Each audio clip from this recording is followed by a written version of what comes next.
Pues bien, con la campana de la hora en punto, damos inicio a esta sesión dedicada a Prokofiev, a este maravilloso compositor soviético y pues del que vamos a hablar este día y quien nació 9 años después que Stravinsky, y eso pues nos da cierta relación con este otro compositor, puesto que, por ejemplo, hizo su primer viaje a París en 1913 y habiendo pues, tenido la experiencia del estreno de la consagración de la primavera, compone su primer ballet, su primera obra para ballet,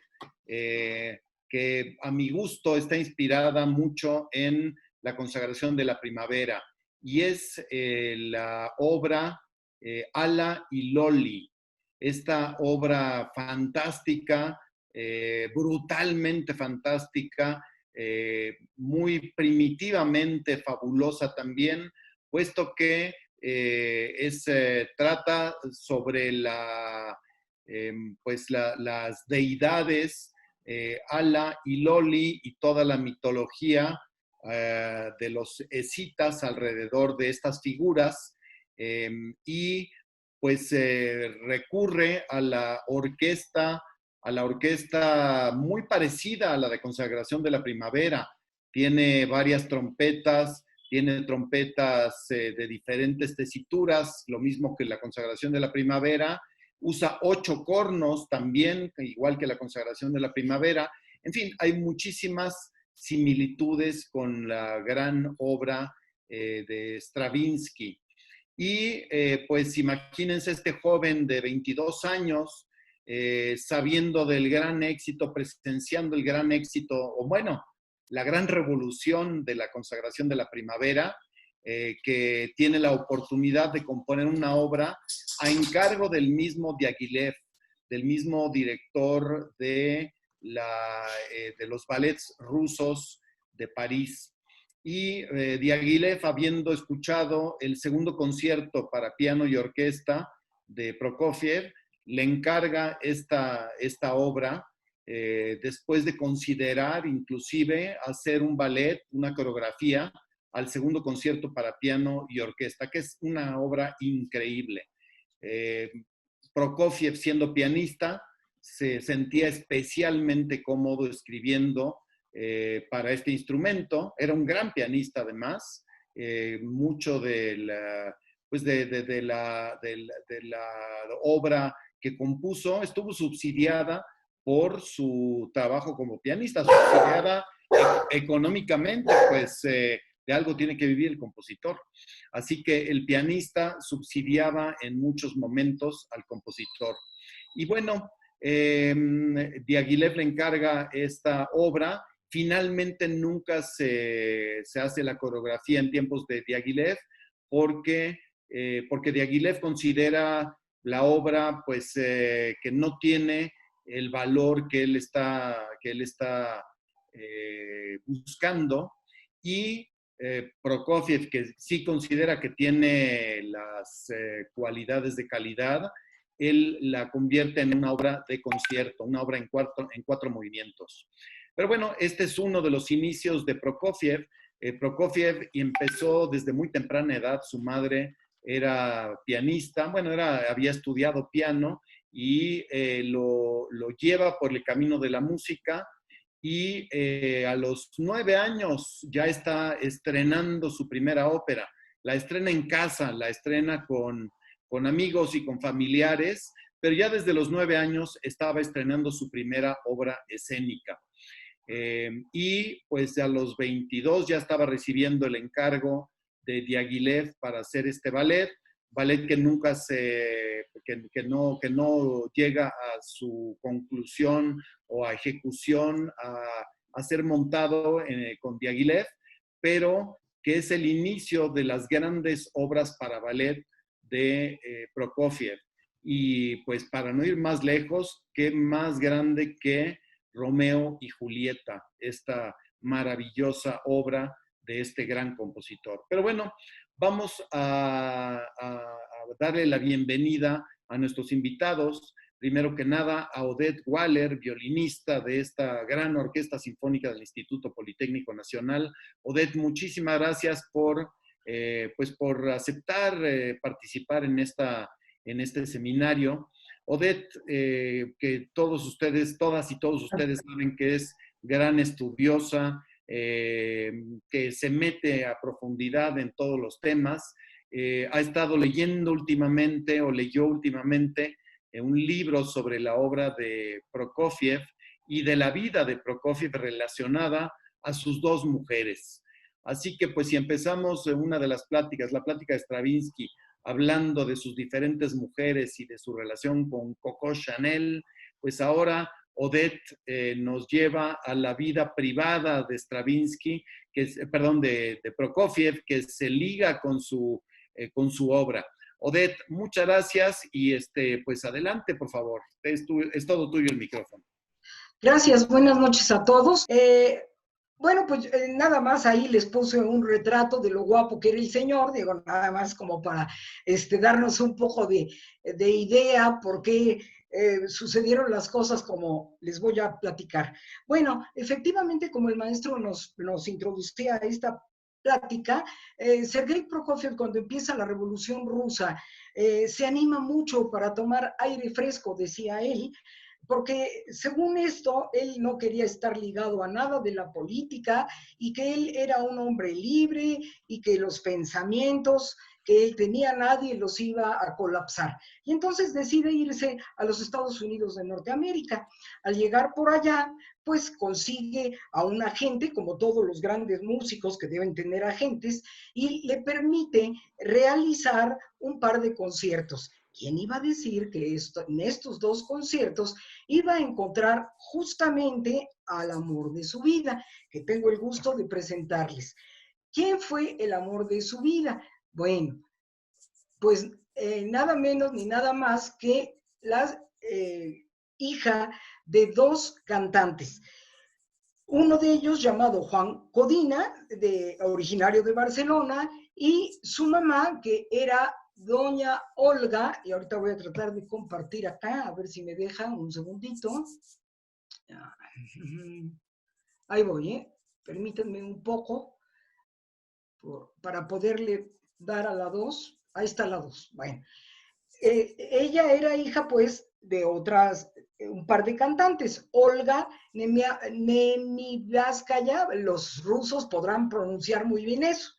Bueno, el caso es que su mamá tenía dos nacionalidades. En ese entonces, bueno, recordemos cómo estaba la división política antes de la Primera Guerra Mundial. Bueno, ella, la mamá, se consideraba más rusa. Total, llega Prokofiev rápidamente y lo instalan en el Carnegie Hall de Nueva York. Al llegar allá, una amiga de su madre le dice, oye, viene un monstruo enorme de casi 2 metros, dicen que sus manos son enormes, no nos perdamos ese estreno. Y entonces se van junto con su hija Carolina, que si ustedes la buscan en algún lado es Lina Yuvera, ese era su nombre de guerra, ¿no? O Lina Codina. El caso es que, bueno, se van a escuchar la interpretación del concierto número 1 para piano. Y Lina queda, bueno, extasiada de ver la maestría con la que toca aquel hombre, ¿no? Pero también, cuando el público empieza a agradecer, observa sus bellos ojos azules, enorme. Bueno, a los 3 días vuelven a conseguir boletos para el Island Hall, que era una sala muy importante en Manhattan.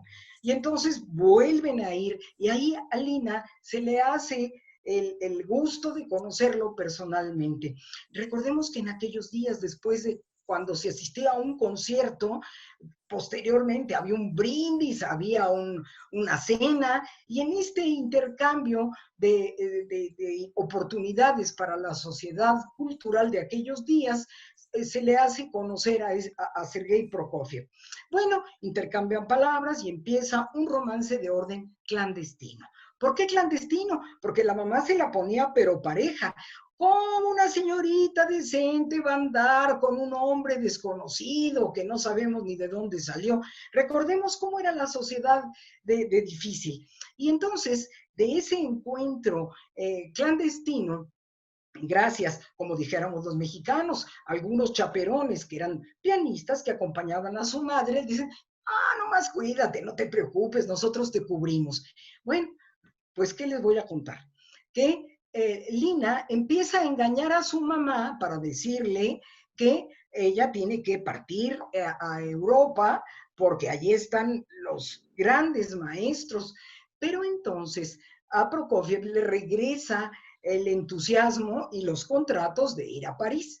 Y entonces Lina, con engaño, se vale para llegar a París diciéndole a su mamá que va a ir a estudiar, no, que no va a ir a echar novio. Llegando allá, continúa todo lo que da el noviazgo y pues ella se hace, bueno, ahí está, hay muchos caballeros en pantalla. Yo creo que la señora no era nada fea. Bueno, pues ahí despierta las miradas de muchos, muchísimos, entre ellos Stravinsky, Rubinstein, Ravel, Diaghilev, justamente, Coco Chanel, que va a ser digamos, un punto clave. Greta Garbo, Pablo Picasso y posteriormente vamos a ver de Walt Disney.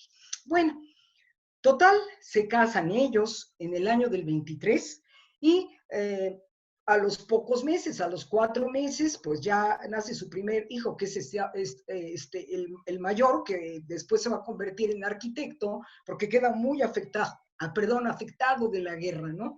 Y bueno, finalmente, ¿qué va a pasar cuando está Lina? Lina es una mujer que lo va a amar a todo lo que da. Ella va una y otra vez empujando a Sergei para que haga nuevas obras. Y en este empuje que ella tiene, sí, ella cantaba, abandonó un poco su carrera, aunque hay que decirlo, también cantó en algunos teatros de Milán y no precisamente cantó el ABC de la voz, sino llegó a cantar pues papeles de Rigoletto, ¿no? Bueno, ella se vuelca en amor a Prokofiev y va con Coco Chanel un día después de un concierto y Coco le da las primeras pruebas del perfume número 5, pero lo importante le dice, cuídate mucho de ese ruso. Mira, Coco Chanel había sido amante, ¿verdad? De las casas de príncipes y de los zares, con todo el mundo tenía que ver ella. Y le dice, mira, yo me traje las joyas de la corona, pero tú lo único que te vas a llevar es que medio te hagan el amor, porque ninguno de estos rusos lo sabe hacer bien.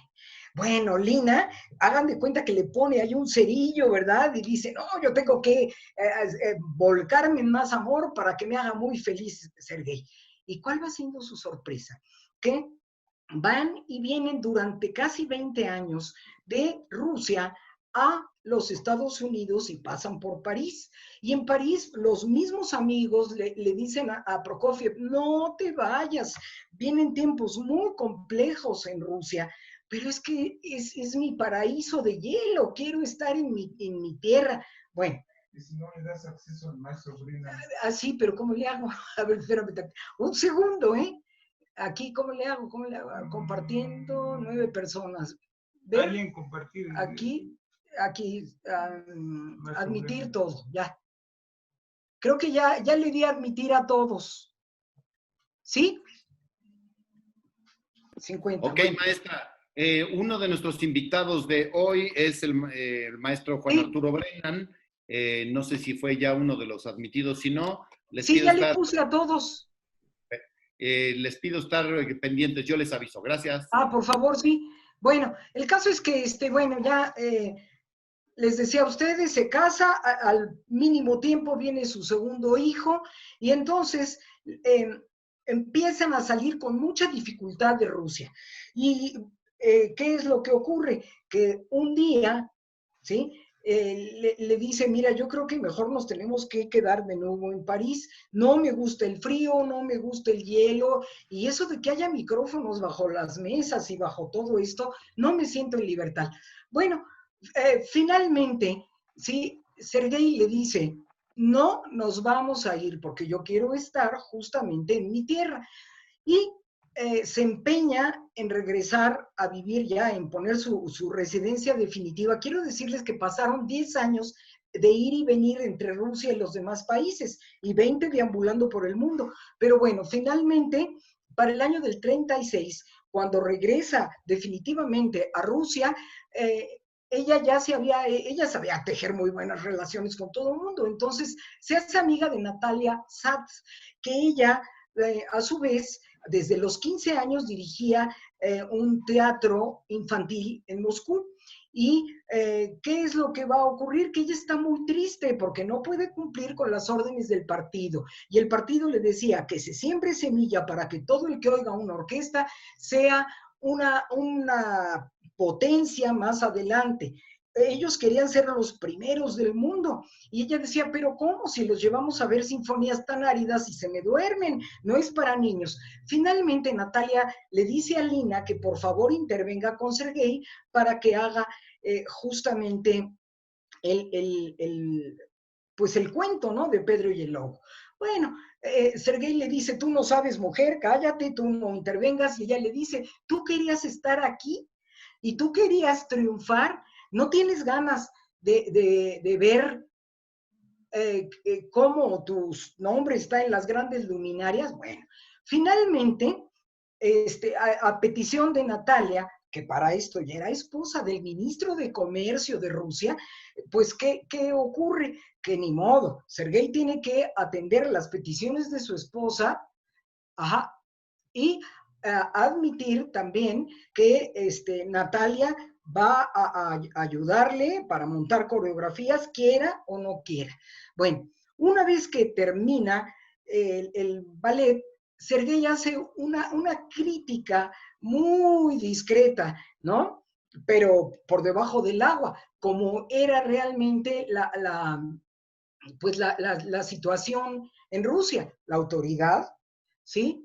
Vamos a admitir otro compañero, el burgués, el enemigo a vencer, la persona de manera irreflexiva, la fuerza y el peso, ¿sí? Y el héroe, ¿no? Entonces, bueno, todo esto son los personajes que se exacerban en la Rusia que está preparando la guerra. Y bueno, antes de que yo les enseñe aquí la partitura, que bueno, es muy simple, ¿qué voy? Bueno, ocurren casi 20 años de relación intensa donde las obras que hace con Lina son obras de carácter, bueno, postromántico, pero son obras bellas, como precisamente una obra clave que es el ballet, ¿no? De Romeo y Julieta, los conciertos de piano, en fin. Pero un buen día, al término de un concierto, va una joven estudiante, nada más 24 años más chica que Sergei, que se llama Mira Mendelssohn. Ella era hija de dos profesores de origen judío, pero que estaban muy bien agarrados del Políburo. Y da la casualidad que esta mujer, Mira Mendelssohn, llevaba la orden y la instrucción de conquistar a Sergei. ¿Por qué? Porque no era posible que un héroe ruso estuviera casado con una extranjera. ¿Y por qué? Porque Lina causaba mucho resquemor no solo por su belleza, era una mujer que hablaba 5 idiomas más su lengua materna, ¿sí? Y esto causaba mucho problema.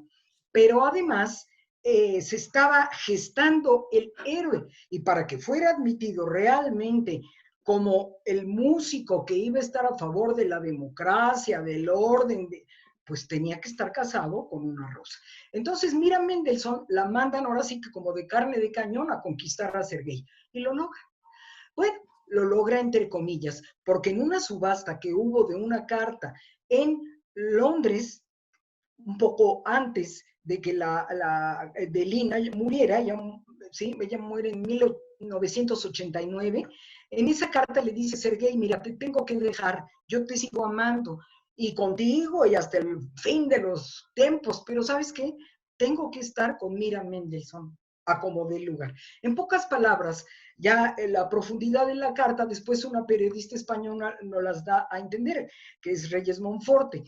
Bueno, esta periodista posteriormente dice que lo hace de inmiscuirse emocionalmente con Mira para salvar justamente a sus hijos. Ojo, no a Lina.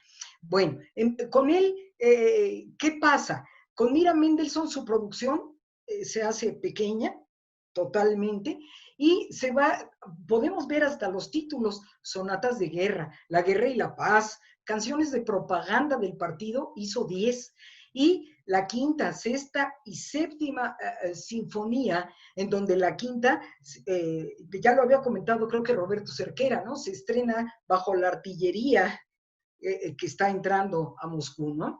Y el ballet Flor de Piedra. Llegó a tal grado, cuando los padres de Mira pierden rating ante Stalin, ¿sí? Se prohíbe la música de Prokofiev en su mayoría. Muchas de sus obras, más de 15 obras, fueron totalmente prohibidas porque decían que su música solo creaba confusión, angustia, ir contra la democracia y renunciar a los principios de la música clásica que se habían instituido desde el Conservatorio de San Petersburgo. Claro, ellos hacían referencia a Nicolás Rimsky-Korsakov, que bueno, hasta la fecha es considerado como uno de los máximos, bueno, sus tratados de instrumentación, ¿no? Pero bueno, ¿qué pasa con Mira Mendelssohn? Finalmente se sabe por ahí que Lina era una mujer valiente, de tal manera que cuando se separa de él, ella no quiere irse en un tren al Cáucaso donde fueron refugiados todos los artistas, se queda en Moscú, refugiada en el metro, pero posteriormente, un buen día del año de 1948, tocan a su puerta y se la llevan a una prisión. Esta prisión es la Lubyanka, una cárcel cruel, pero como no logran su confesión, en menos de 5 minutos se la llevan a Le Monforte y ella sigue diciendo que es la señora Prokofiev y nunca niega el amor a su esposo, amor del grande y de a de veras. Bueno, de ahí, finalmente, cuando la amenazan con matar a sus 2 hijos, a Sviatoslav y a Oleg, decide firmar la confesión y más tarde en firmarla, que en ese mismo momento se va al Gulag en el paralelo 67, en el círculo polar ártico, donde la condenan a 20 años de prisión, pero que solo está 8, porque bueno, afortunadamente, sin que se me enoje nadie, que siga la corriente stalinista, se muere Stalin, y curiosamente se muere el mismo día que Prokofiev, y entonces Prokofiev, que ya no era, le quitaron hasta las medallas que le habían dado de hijo predilecto de la patria, pues dicen, ya se murió, tardó él muchos días en llegar a su última morada, y su, dijéramos, monumento, lo pusieron cuando se murió su señora, su segunda señora, ¿no? Entonces, bueno, finalmente, ¿a qué voy? Que cuando se muere Stalin, revisan a Lina y le piden muchas disculpas después de que estuvo 8 años. Entonces ella sale y empieza a juntar todo lo posible para poder emigrar de Rusia, porque para esto Mira Mendelssohn fue la esposa de Prokofiev sin que él hubiera estado divorciado, pero como estaba casada con un extranjero, en Rusia no era válido el casamiento con extranjeros. Y bueno, finalmente Natalia Sachs también fue confinada a un gulag, a pesar de ser la esposa del ministro de Comercio. Pero bueno, ¿a qué va todo esto? Que esta mujer, por decir que era la señora Prokofiev y mantenerse ahí, la condenaron al gulag por amor. En cambio, Mira Mendelssohn, cuando yo la veo muy fea, pidió que la indemnizaran lejos de Moscú, en el Cáucaso, pues para atender a su marido, que para entonces pues ya había tenido problemas muy fuertes de migraña, toda la vida los padeció, y obviamente tenía pues la víspera casi de un derrame cerebral, que sería el que lo llevaría a la muerte. Y bueno, aquí les había puesto, creo que ya me extendí mucho, mil disculpas, de Pedro y el Lobo. Él decía que con esa sencillez componía. Y rápido les digo, bueno, ya analizándolo, pues sí, bueno, empieza la orquesta de cuerdas, todo lo hemos tocado, con articulaciones muy sencillas de dos notitas, con ritmos muy sencillos. Y caminando, ¿verdad? Vemos acá en esta hoja, bueno, quizás es muy chico, pero ya conocemos la partitura, hay una inflexión porque bueno, pasa al sexto grado del homónimo. Y lo curioso de esto es que el tema, sus frases son de 8 compases y después de 8, que lleva el tema, el violín primero, se lo deja el segundo. Y los acompañamientos son en quintas, ¿sí? Y posteriormente del cello pasa al contrabajo. Y al final, bueno, pues vemos acá en la hoja 3, acá en esta, que hay un pedal superior, aquí están los pedales superiores, y al final, pues va avanzando por grados conjuntos y da una cadencia auténtica, perfecta y fuerte. ¿Por qué? Porque concluye para dar la cadencia. Él así explicaba de sencillo sus clases y decía que no había ninguna treta, simplemente era poner lo que decía. Efectivamente, él hizo muchas obras para niños, Pedro y el Lobo no fue la única, El Gigante, pero se llevó, ya con esto a cabo, un título que le apodaban sus compañeros, que era el leñador del piano, porque sus sonidos eran brutalmente fuertes y distorsionados. No le entendían, decían que hacía cacofonías con la música. En fin, bueno, ya me extendí, muchas gracias por oírme. Pues como siempre, la maestra Odette Waller, compartiendo conocimientos interesantísimos. Felicidades, Odette, bravo, muy buena ejecución, muy buena intervención. Muchísimas gracias. Y quiero darle la bienvenida a Juan Arturo Brennan, quien nos honra con su presencia en este seminario, en esta charla. Bienvenido, Juan Arturo, muchísimas gracias por estar con nosotros en esta plática de música entre músicos, y en la cual Juan Arturo Brennan pues estará hablando de una parte importantísima de la obra de Prokofiev. Prokofiev en la música de cine. Bienvenido, Juan Arturo. Dejo el micrófono en tus manos, por favor. Hola Enrique, buenas noches, gracias. Espero que me oigan. Si alguien está en su cámara, háganme gestos de que sí me oyen. Perfectamente. Gracias. Gracias. Bien. Gracias Enrique por la invitación. Bienvenidos a todos también. De alguna manera me impone un poco lo que acaba de decir Enrique, que es charlas de música entre músicos. Probablemente de todos los 40 y tantos que estamos aquí, el único que no es músico soy yo. Pero en fin, por lo menos espero que nos entendamos.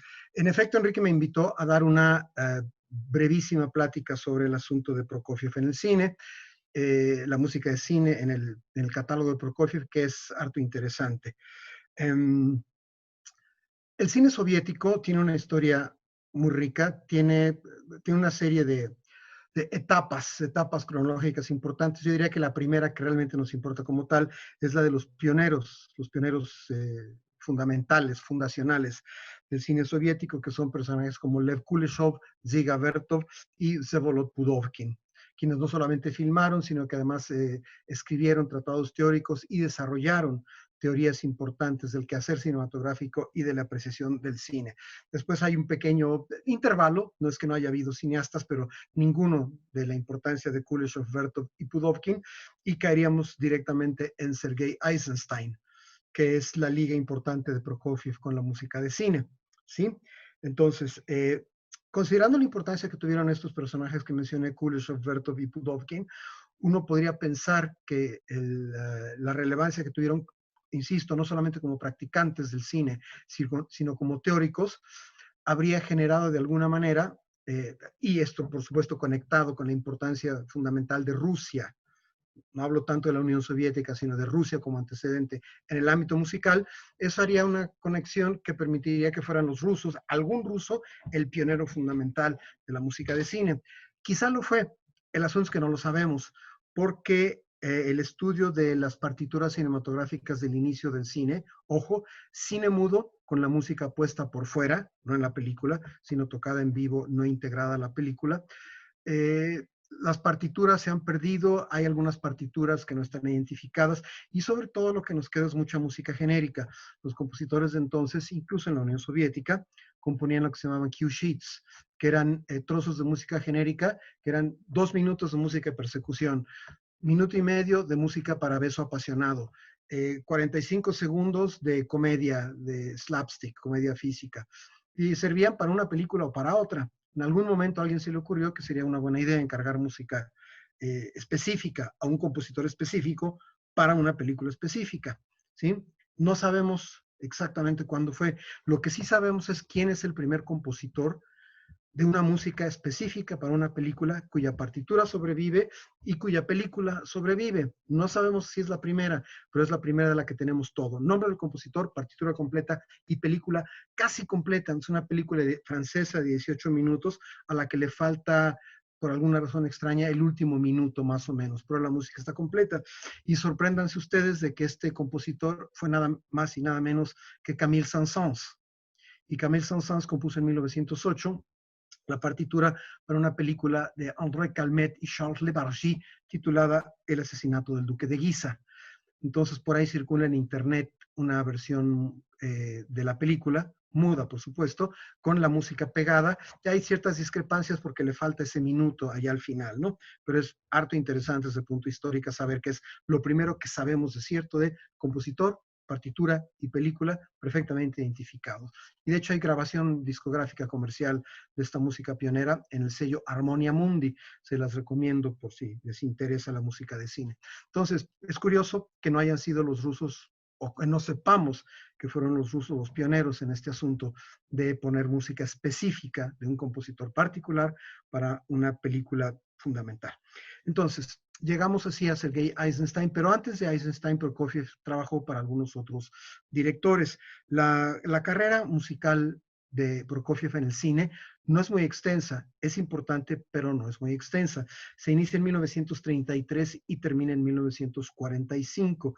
Es decir, Prokofiev muere en el 53, es decir, 8 años, los últimos 8 años de su vida no compuso música para cine.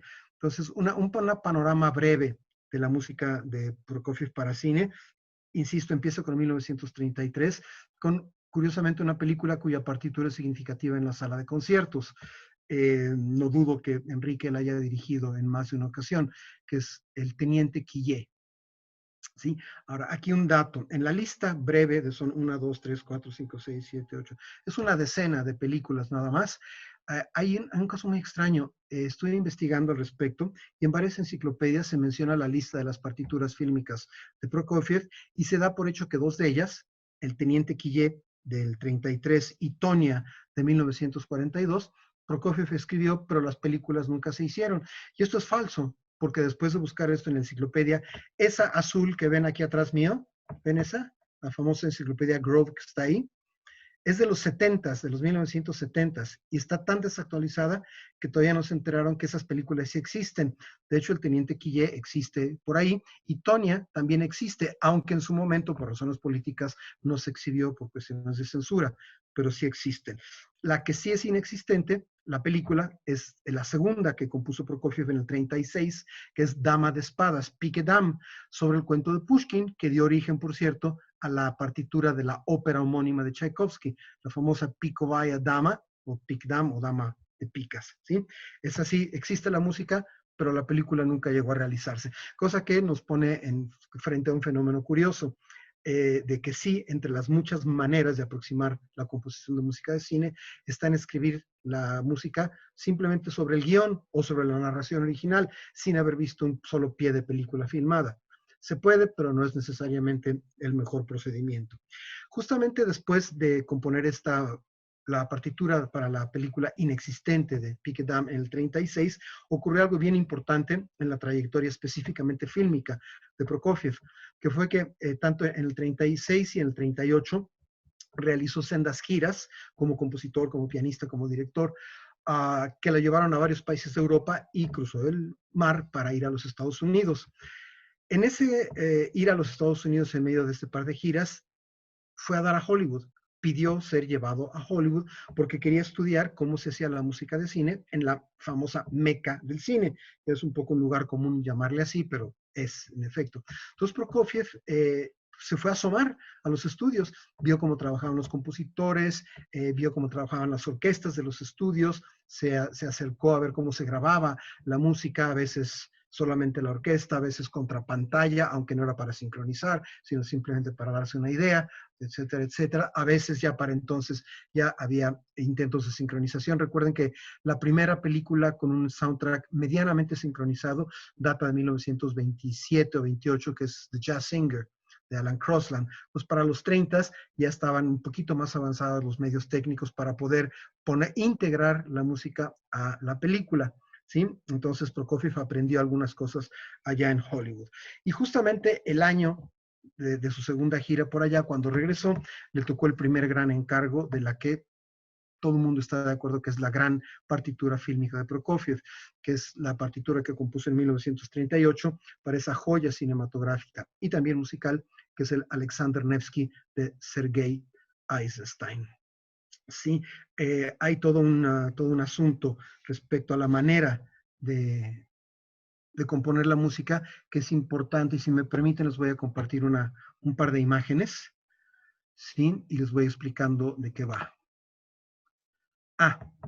No sé quién esté de anfitrión, si me pueden abrir la función de compartir imágenes. Mientras eso ocurre, no sé quién esté de anfitrión. La manera, digamos, ahora yo soy el hospedador, no era para tanto, pero en fin, la manera tradicional, una de las maneras tradicionales de escribir la música de cine es o ver el guión o de preferencia ver la película, tomar algunas notas y de manera intuitiva decir, bueno, para esta secuencia, esta música voy a componer así, etcétera, etcétera. La otra es componer a ciegas, tener una idea vaga de qué va la película y componer una serie de secuencias estándar, no tanto como la música genérica de las cue sheets, pero música más o menos estándar. Y está la otra aproximación, que es la aproximación científica, por decirlo así. No se llama así, pero así le llamo yo, y es lo que utilizó Prokofiev específicamente en Alexander Nevsky. ¿Sí? Entonces, les voy a mostrar un par de imágenes aquí.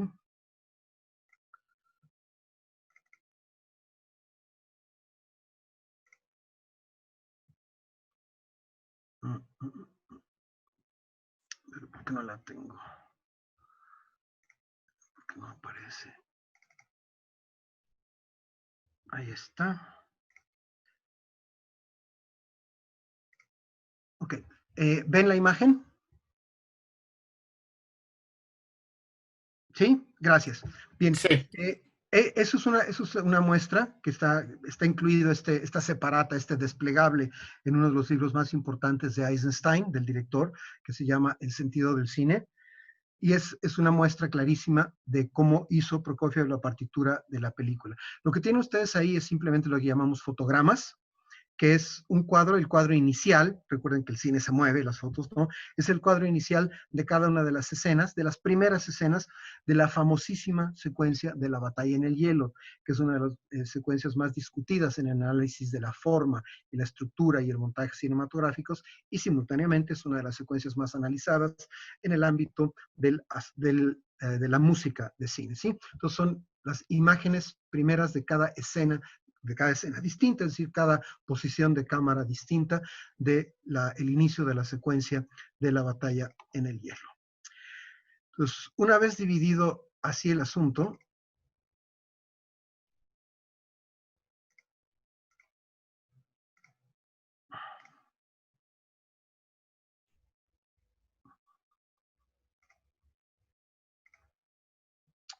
lo que hizo Prokofiev fue lo siguiente. Arriba tienen ustedes de nuevo los fotogramas, ¿sí? Hay que brincarse hasta aquí donde estoy jugando con mi mouse.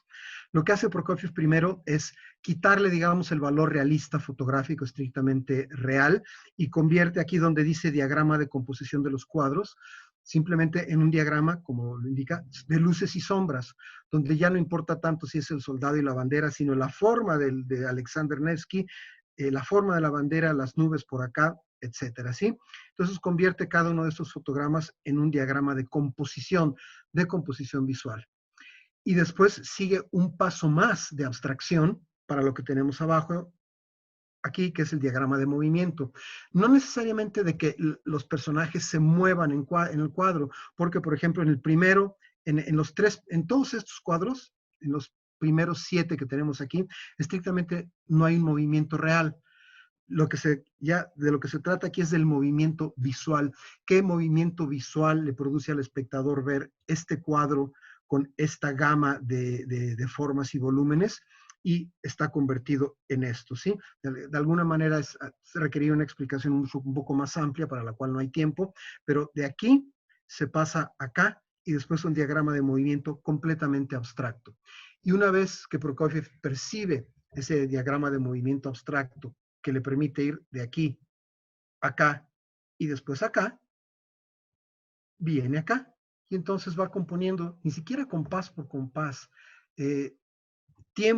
cada tiempo de cada compás correspondiente a cada uno de los cuadros, en su valor real, en su valor de luces y sombras y en su valor de diagrama de movimiento. Y aquí va componiendo laboriosamente un compás, otro compás, otro compás, otro compás, y de alguna manera va haciendo coincidir algunos puntos sobresalientes de la música con puntos sobresalientes de este diagrama. Ojo, en algunos de estos momentos está hecho con mucha claridad y uno percibe un acento musical cuando hay un acento visual, ¿sí? Ahora, Prokofiev, que era un tipo muy inteligente, lo hace con discreción, porque cuando un compositor de música de cine hace coincidir cada movimiento, cada énfasis de imagen con un énfasis de música, se vuelve muy pesado, muy repetitivo y estrictamente va en contra del discurso de imagen y sonido. Y de hecho, este sistema de hacer coincidir cada movimiento visual con un movimiento musical está muy mal visto entre compositores y entre cineastas. Tiene un nombre despectivo, se llama Mickey Mousear la música, porque se utilizaba sobre todo en caricaturas, se sigue utilizando sobre todo en caricaturas y comedias, esto de hacer coincidir golpes de música con cada momento sobresaliente de la acción. Entonces, en toda la partitura de Prokofiev hay unos cuantos muy discretamente puestos y el resto es un flujo orgánico en que no se nota todo ese acento maniqueo en la partitura, o sea, de la música sobre la imagen. Ustedes se imaginan que hacer esto para una secuencia, voy a compartirles ya una página de partitura, ¿sí? Es esto que ven ustedes aquí. Ahí está. Son los primeros cuadros, ¿sí? de la partitura, por supuesto, a 2 pentagramas, partitura de piano muy sencilla, que después Prokofiev habría de orquestar. Uno dice, bueno, tenemos ahí los primeros 17 compases, que corresponden no necesariamente a 17 escenas, porque a veces hay un par de compases de esto para una sola escena, o un solo compás para una sola escena. No es que sea el mismo número de escenas, sino el mismo número de compases. Pero si esto les parece complicado, que sí es un proceso muy complicado y muy laborioso, para unas cuantas secuencias, imagínense hacerlo para toda una enorme película. ¿Sí? Entonces, si alguien tiene alguna pregunta que hacer al respecto del procedimiento, porque en el libro Eisenstein solamente mandó poner esta primera docena de imágenes, nada más de esa secuencia, pero toda la música completa de toda la película fue hecha por Prokofiev con ese sistema. Hay que suponer cuántos miles de horas le llevó analizar cuadro por cuadro la película, hacer sus anotaciones, junto con Eisenstein, hacer el diagrama de movimiento y después ir metódicamente, muy laboriosamente, montando la música contra la imagen, procurando hacer ciertas coincidencias, pero sin Mickey Mousear la música, que insisto, es una mala costumbre. ¿De acuerdo? Entonces, ese es el procedimiento fundamental que utilizó Prokofiev, sobre todo en su trabajo con Eisenstein. No he encontrado diagramas similares para otras películas que hizo con Eisenstein y menos para las que hiciera con otros directores. Yo me atrevo a suponer que este sistema lo usó fundamentalmente en las películas que hizo para Eisenstein, que fueron Alexander Nevsky del 38 y después en el 42 la primera parte de Iván el Terrible y en el 45 la segunda parte de Iván el Terrible, que sería la última partitura cinematográfica de Prokofiev, ¿sí? Entonces, este es un panorama básico del sistema que utilizó Prokofiev, sobre todo en el cine que musicalizó para Eisenstein, y les voy a dar rápidamente una panorámica de la filmografía de Prokofiev, es decir, de las partituras que hizo para el cine. Ya mencioné El Teniente Quillet de 1933, la inexistente película, pero existente partitura de Dama de Espadas del 36, Alexander Nevsky, joya musical y cinematográfica del 38, Lermontov de 1941, Kotovsky de 1942, Los partisanos de las estepas ucranianas de 1942, Tonia de 1942 y las dos de Iván el Terrible que ya mencioné. Aquí si vemos las fechas, hay que ver que del 41 al 45 es periodo de guerra, ¿sí? Y los analistas que se han metido a glosar sobre la música cinematográfica de Prokofiev, dicen que fue un periodo de él a sus películas de guerra o partituras para películas de guerra, que son fundamentalmente Lermontov, Kotovsky, Los partisanos de las estepas ucranianas y Tonia, ¿sí? Que son de 1941 a 1942, todas ellas, ¿sí? Lo interesante del caso es que por cronología estricta habría que incluir también las dos películas de Iván el Terrible. La diferencia es que tanto Lermontov como Kotovsky, como Los partisanos de las estepas y Tonia, eran productos cinematográficos oficialistas de realismo socialista para los cuales Prokofiev tuvo que componer música porque como ya en la charla de Odette está perfectamente claro la ambigua relación del sistema soviético con Prokofiev y de Prokofiev con el sistema soviético, al que tenía que apaciguar componiendo cosas de encargo, ¿sí?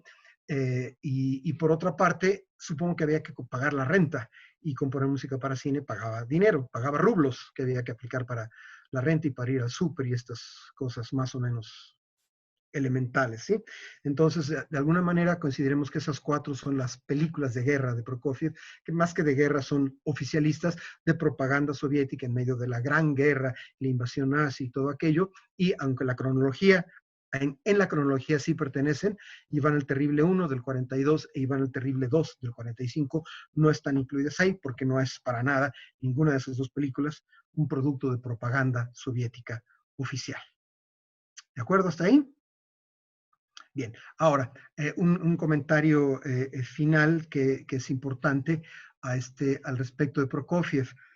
Por supuesto, no es fácil conseguir grabaciones, de hecho, probablemente ni existan, de las películas de guerra, de la Dama de Espadas, aunque no haya existido película. En fin, lo que sí hay, por supuesto, es esto, y es muy importante entenderlo. Cuando uno busca grabaciones de música cinematográfica, sobre todo de compositores conocidos más por su música de concierto, hablo fundamentalmente de Prokofiev y de Dmitri Shostakovich, a quien voy a mencionar al final de mi perorata, ¿sí? Una cosa es la música cinematográfica y otra cosa es la suite de concierto que el propio compositor hizo para presentar, perdona la redundancia, en las salas de concierto. Entonces, hoy día, para algunas películas, básicamente Nevsky y sobre todo Iván el Terrible, es posible encontrar discos con la grabación de la música cinematográfica, es decir, los trozos que Prokofiev compuso para las películas, y en otra grabación distinta, la suite de concierto, que por supuesto tiene los mismos materiales básicos, pero hay diferencias radicales. Y en ese sentido, lo que les recomendaría mucho es escuchar sobre todo la cantata Alexander Nevsky. Prokofiev se dio cuenta claramente, porque era un tipo muy inteligente y muy consciente de sus poderes, que su música para Alexander Nevsky era muy buena. Y claro, tocar en las salas de conciertos directamente la música de los trozos cinematográficos, de lo que llamamos cues o secuencias cinematográficas, puede volverse un poco torpe porque algunos son muy cortos y les hace falta la imagen. Pues muy inteligentemente Prokofiev, como otros compositores, adaptó sus partituras cinematográficas para la sala de conciertos. Y de todo esto, el trabajo fundamental es la música de Alexander Nevsky. Creo que recientemente se rescataron las partituras originales de las secuencias fílmicas y hay grabación de eso. Pero lo que vale la pena oír es la versión de concierto, que es la cantata Alexander Nevsky, que es una verdadera joya de la música vocal. Es gran orquesta, coro y una mezzosoprano solista que canta una melopea fúnebre después de la batalla, muy impresionante, ¿sí? Entonces, para aquellos de ustedes que estén muy interesados en esto, pueden buscar, hoy que se puede encontrar casi todo por internet, grabaciones de la cantata Alexander Nevsky, que hay muchas, ¿sí? Y buscar si están todavía disponibles la grabación de la música estrictamente cinematográfica. Y lo mismo en el caso de Iván el Terrible. Me consta que hay grabaciones, porque hay en un estante que está aquí a mi izquierda, ahí tengo las grabaciones de ambas, tanto de Alexander Nevsky como de Iván el Terrible, ¿sí? Entonces, y es muy interesante la posibilidad de escuchar, ya sea en grabaciones, la música cinematográfica o escucharla con mucha atención viendo la película y después ir a escuchar la suite de concierto y detectar las semejanzas, que son muchas, y las diferencias, que son menos, pero que también lo son. Insisto, no es lo mismo la música pura de cine que su transformación en música de concierto. Y finalmente mencionaré yo aquí a Dmitri Shostakovich, porque colega, ¿sí? Colega cercano de Prokofiev, y también tiene una carrera cinematográfica muy importante. Frente a las 10 partituras fílmicas de Prokofiev, Shostakovich escribió alrededor de 35 o 36, y sobre todo cubrió un rango cronológico mucho más amplio, ¿sí? Prokofiev del 33 al 45, 12 años. Shostakovich compuso música de cine desde 1929 hasta 1971, es decir, 42 años, ¿sí?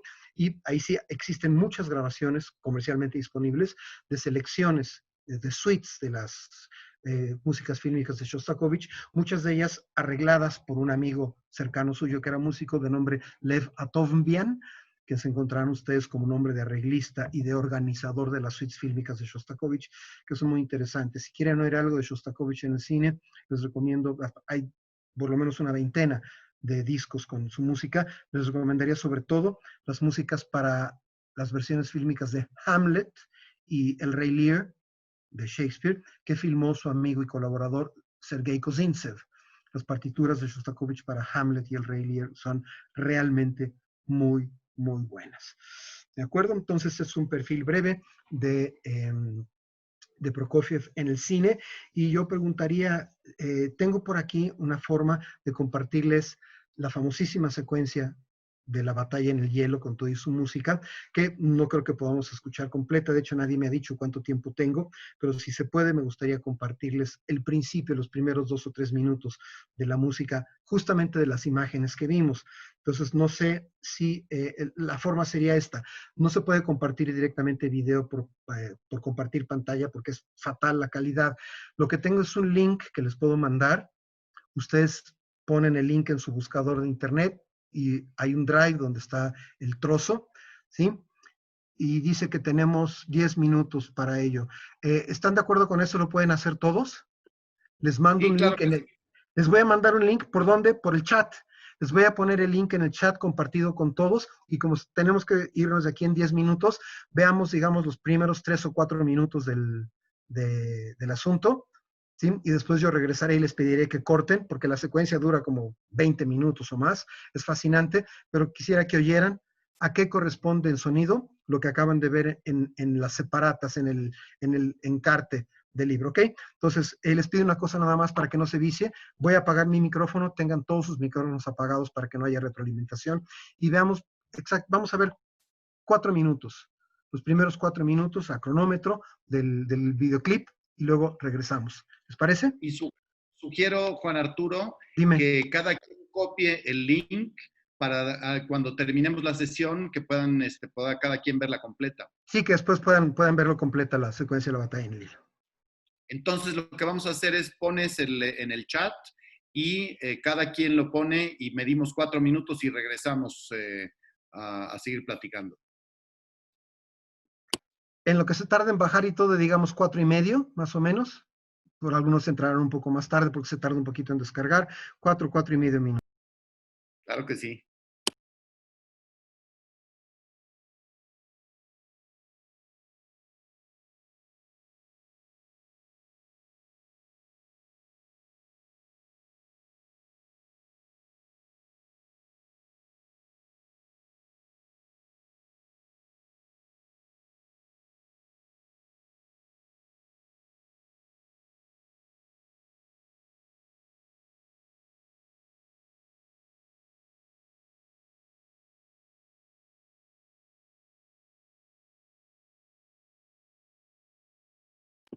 No tenemos todavía el link.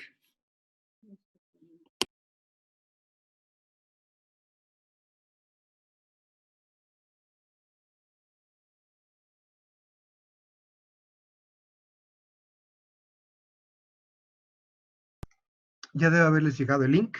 Vamos a activarlo todos y nos vemos en 4:30 y pico de minutos. Llegó, gracias.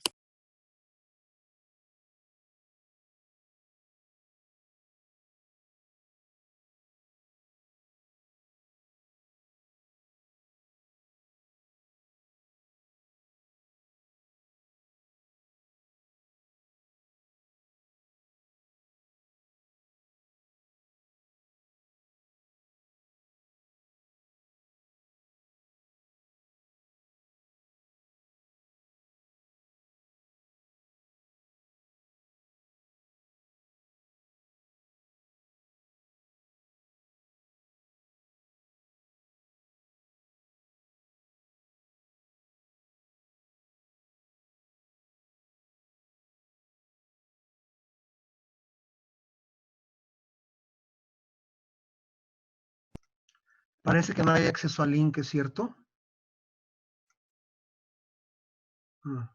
Qué extraño. Porque esta mañana lo utilicé. A ver, voy a probarlo otra vez.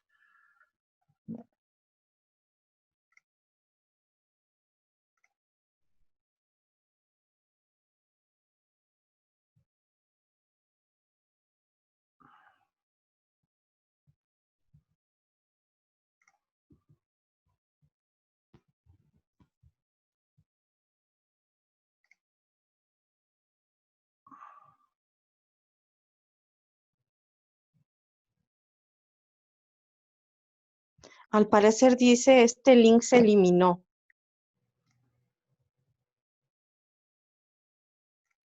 En efecto, eso es lo que dice y me extraña muchísimo porque esta mañana lo revisé justamente para recordar cómo va. No sé por qué se eliminó. Voy a tener que pedirle a la persona que administra el drive donde está esto, que me lo reponga, pero ya no podrá ser para hoy. Esto, lo siento mucho, pero si quieren, entonces, hagan una cosa, cópienlo, por favor, manténganlo y le voy a pedir a esta persona que vuelva a dar de alta ese clip en ese drive con ese mismo link para que lo puedan ver y espero que esté listo para mañana. ¿De acuerdo? Qué pena porque Muchísimas gracias. hoy a media mañana lo activé y estaba funcionando perfectamente bien.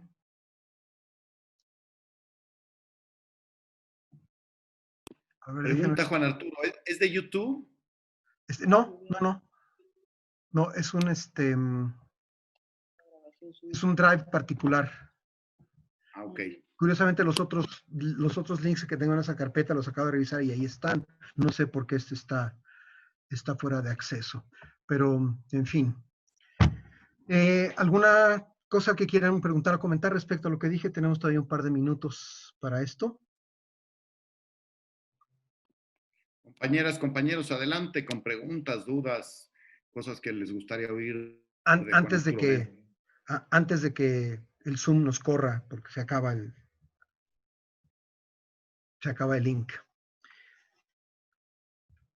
Si les interesa profundizar un poco más en el asunto de la música, el libro donde vienen las imágenes que les compartí, que se llama El sentido del cine, de Eisenstein, tiene todo un capítulo sobre la música en el cine. Y es perfectamente bien sabido que las teorías de Eisenstein sobre la aplicación de la música al cine son muy importantes. Por eso vienen estas imágenes como complemento de ese capítulo. Entonces, si les interesa, es El sentido del cine, de Sergei Eisenstein. El ejemplar que yo tengo es de cuando yo estudiaba en la escuela de cine, es decir, el año 2 caña del calendario azteca, pero es tan importante el texto que sé que se ha reeditado. El ejemplar que yo tengo es de Alianza Editorial, no sé si la reedición está ahí, pero la referencia es esa. En mis tiempos, el año 2 caña, cuando estudié la carrera de cine, es Alianza Editorial, El sentido del cine, de Sergei Eisenstein. ¿Ok? Gracias a todos por mirar y escuchar. Me da mucha pena que se haya desaparecido ese link de hoy en la mañana ahora. Voy a hacer lo imposible por rescatarlo. Voy a hacer una cosa. Si acaso lo doy de alta con otro link, con otra continuidad, se lo mando a Enrique para que lo ponga en acceso de todos ustedes. Si de alguna manera se pueden comunicar, no sé a través de qué página, se los mando después para que, o que Enrique lo ponga en la página, no sé, de la orquesta, etcétera, y lo puedan ver, porque realmente es muy interesante, y además lo podrán ver completo. ¿De acuerdo? Perfecto. Muy bien. Juan Mil Arturo, gracias, Enrique. Mil gracias a todos ustedes por mirar y escuchar. Les mando un abrazo, cuídense. Y procuren buscar las músicas cinematográficas de Prokofiev porque son realmente bien interesantes, tanto las versiones cine como las versiones de concierto. Gracias, muy buenas noches a todos. Gracias, Enrique. Juan Arturo, bravo, bravo. Muchísimas, muchísimas. Bravísimo. Gracias. Gracias a ustedes. Les mando un abrazo, Muchísimas cuídense. gracias. Muchísimas gracias por estar con nosotros Gracias, Arturo. en esta idea de seguir juntos, aunque no podamos tocar juntos, ya si no podemos estar tocando la música, aunque sea hablar de ella. Y te agradecemos muchísimo el estar con nosotros en estas sesiones que estamos haciendo y con esta, pues con toda esta sabiduría que tienes y con esta manera de expresarla que nos encanta a todos. Y eso de que no eres músico no es cierto, porque ya oirán en algún momento que se pueda a Juan Arturo tocando la trompeta. No, ni lo intentes, ni lo menciones. Me muero de pena. Además, eso que dices, Enrique, eso que tú mencionas como sabiduría, me queda grande. Yo le llamo curiosidad. No es sabiduría, es curiosidad. Así se hace la sabiduría, con curiosidad. Ok, bueno. Juan Arturo, muchísimas gracias. Gracias. Buenas noches a todos. Muchísimas gracias, Juan Arturo. Bravo, de nuevo.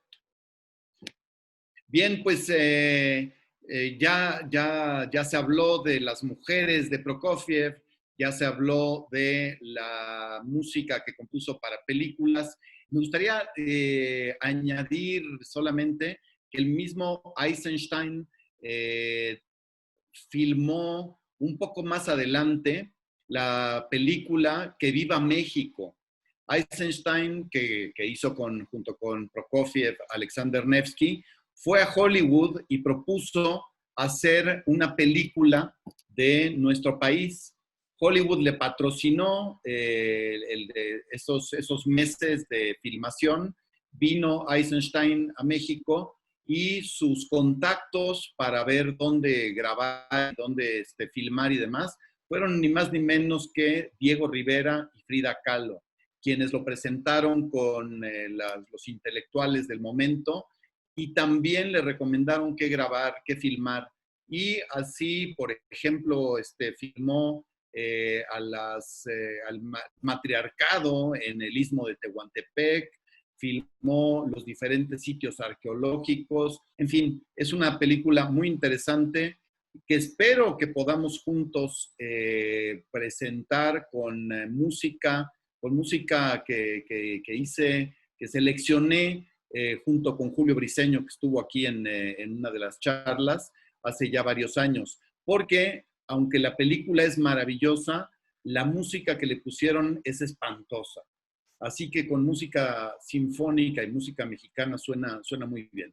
Pero bueno, volviendo al tema de hoy, pues bien, Prokofiev, además de la ópera que les comentaba que estrenó en su casa cuando tenía cerca de 9 años, escribió una obra que tenía que ver con la peste.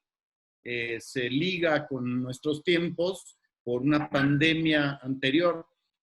Pero lo que realmente nos interesa es, Prokofiev escribió varios conciertos para instrumentos solistas y orquesta, 5 conciertos para piano y orquesta, 2 conciertos para violín y orquesta, un concierto que le llama Sinfonía Concertante para violonchelo y orquesta, y es en donde yo siento que él se siente más a gusto, junto con los ballets. El ballet Romeo y Julieta es realmente extraordinario. El ballet La Cenicienta, también es fabulosa la música para este ballet. Y las sinfonías son 7, comenzando naturalmente e indudablemente por la primera. Y esta sinfonía que coincide en años con la historia del soldado de Stravinsky y la idea del neoclasicismo y de la orquesta más pequeña, igual que la tuvo Stravinsky por necesidad, en Prokofiev confluye la necesidad de menos músicos, pero con la idea de hacer un homenaje a Joseph Haydn. Y de allí su idea y su gran logro de esta sinfonía maravillosa, redondita, extraordinaria. De allí hace la segunda sinfonía una vez que se fue de Rusia. Él pide en 1917, como decía la maestra Odette, salir de Rusia porque quiere nuevos aires y pues corre a tiempo, sale a tiempo porque se va en 1917, se va a los Estados Unidos y de ahí, con la Revolución de Octubre, pues inicia un periodo de la historia rusa y soviética que lleva a situaciones francamente fuertes con Stalin. Cuando muere Lenin, Stalin queda en el poder y hay una supervisión de lo que componen los compositores, de lo que escriben los literatos, y la censura se vuelve brutal. Hay quienes logran librar esto de manera muy exitosa, como Shostakovich, por ejemplo, que se las arregla para escribir la música que él de todas maneras hubiera querido escribir, pero con una fuerte presión de Stalin. Esto lo vamos a platicar en la siguiente sesión, porque nuestra siguiente sesión es sobre Shostakovich. Muy interesante el ver los tres compositores uno tras otro. Platicamos en la sesión anterior de Stravinsky, que nació en 1882. En esta sesión hablamos de Prokofiev, que nace en 1991, casi 10 años después. Y un poco más de 10 años después de Prokofiev, nace Shostakovich. Y viven el periodo soviético de diferentes maneras. Shostakovich ya nace dentro del gobierno soviético y no tiene la posibilidad de salir. Stravinsky nunca estuvo allí y Prokofiev, aunque salió a tiempo, se le ocurre regresar y entonces tiene la censura del gobierno soviético encima, sobre todo para la última parte de su obra. Pues bien, las sinfonías, muy en resumen, la primera es la sinfonía clásica, que muy probablemente tocaremos el año próximo, porque tiene fuerzas orquestales reducidas, haciendo homenaje a lo que es la orquesta clásica. La segunda sinfonía, que fue la primera que escribió fuera de Rusia, es una sinfonía en la cual batalla Prokofiev por encontrar su lenguaje.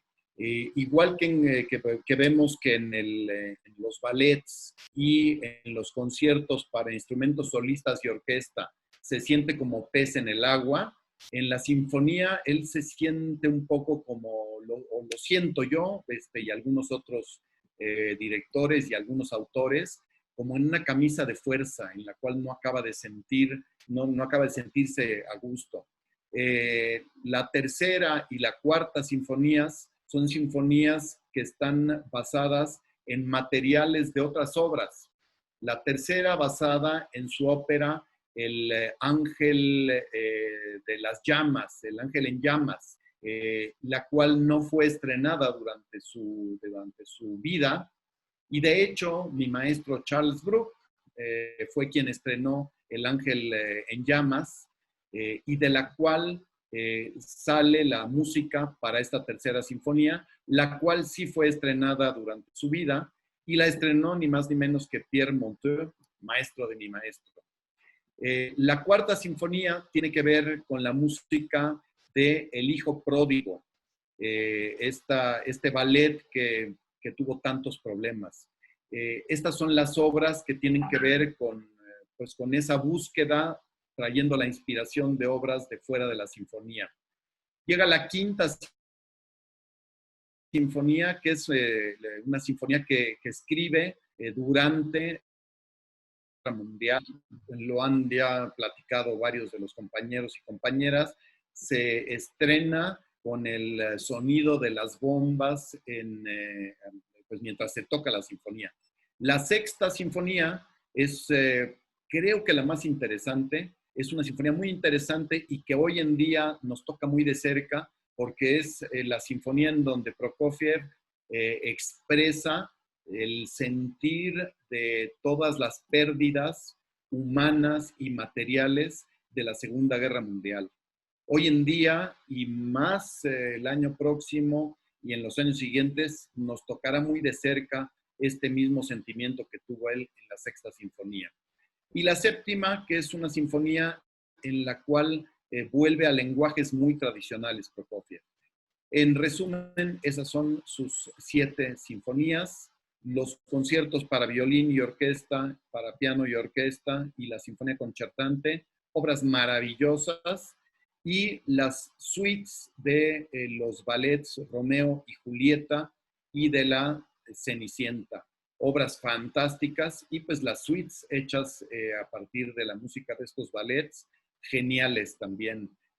Como repito lo que decía yo, se siente Prokofiev a sus anchas expresándose de una manera increíble. Creo que vale la pena decir que el ballet Romeo y Julieta pertenece a una nueva, en ese tiempo, una nueva manera de sentir el ballet como drama bailado, en lugar de solamente una trama como pretexto para poder poner los pasos de ballet y las coreografías. Aquí toman la escuela rusa un nuevo camino y dice, lo primero va a ser el drama y después se pone al servicio del drama la danza. Y esto pues tiene efecto maravilloso en esta obra genial que es Romeo y Julieta. Otra obra interesante que pudiéramos tocar también el año próximo es El Andante para cuerdas. Muy buena obra también. Y la otra que nos puede quedar bien es la Sinfonietta, que también tiene fuerzas básicas, fuerzas orquestales reducidas. Pues de esta manera hemos hablado de la música de Sergei, de Prokofiev, y estaremos reuniéndonos en el siguiente martes y el siguiente jueves. El martes para Shostakovich, el jueves para Verdi Wagner. Les deseo que tengan una muy buena conclusión de este día, tanto a ustedes como a quienes vean este video más tarde. Muchas gracias. Todo lo mejor para todas y todos ustedes.